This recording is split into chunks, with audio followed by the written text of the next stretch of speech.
اور عورتوں کو حکم یہ ہے کہ وہ اپنے شلوار اتنی نیچی رکھیں کہ ان کی ٹخنے چھپے رہیں، عورتوں کو یہ حکم ہے۔ اب یہ انگریزوں کی نقل کے اندر عورتوں نے اپنی پنڈلیاں بھی کھول لی۔ آپ دیکھیں اکثر و بیشتر مسلمان عورتیں اپنی شلوار ٹخنے سے اوپر رکھتی ہیں، بالکل ہی معاملہ الٹا ہو گیا۔ عورتوں کو حکم یہ ہے کہ وہ اپنی شلوار سے، اپنے ازار سے، اپنے کپڑوں سے اپنے ٹخنوں کو چھپا کر رکھیں۔ پنڈلی بھی ان کا سطر ہے، جس کو چھپانا واجب ہے، ٹخنے بھی ان کا سطر ہے، اس کو چھپانا واجب ہے، مگر انہوں نے یورپ کی تقلید میں اور یورپ کی نقل میں جناب اپنے شلواریں جو ہیں وہ اوپر کر لی، جس کی وجہ سے ان کی پنڈلیاں بھی کھلی ہوئی ہیں، ٹخنے بھی کھلے ہوئے ہیں، پیروں میں موزے بھی نہیں ہیں۔ ایک ہے سطر، ایک ہے پردہ۔ سطر تو ٹخنے تک ہے، ٹخنے سطر کا حصہ ہے، لیکن نیچے کا حصہ جو ہے پنجہ اور پیر پردے میں داخل ہے۔ پردے کا حکم یہ ہے کہ جب عورت گھر سے باہر نکلے ایک تو اس کے پیروں میں موزے ہونے چاہیے تاکہ نامحرم مردوں کی نظر پیروں پر نہ پڑے، یہ پردے کا حکم ہے۔ تو ایک گناہ تو بھئی یہ ہو گیا جو بہت زیادہ عام ہے، لہذا جہاں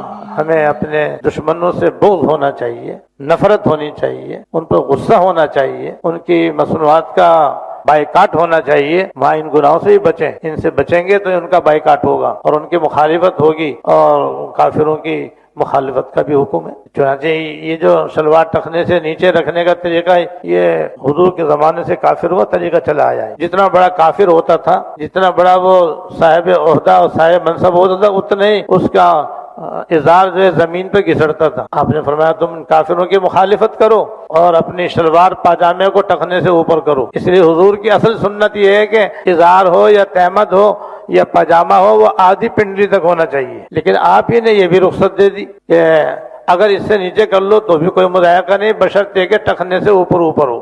تو یہ ایک گناہ یہ ہے جو میں نے گزشتہ جمعہ بیان کیا تھا، گزشتہ جمعہ مختصراً بیان کیا تھا، آج ذرا اس کی وضاحت کر دی تاکہ اچھی طرح ہمیں مسئلہ سمجھ میں آ جائے اور ہم اس پر عمل کرنے کی کوشش کریں۔ اللہ تعالیٰ توفیق دے۔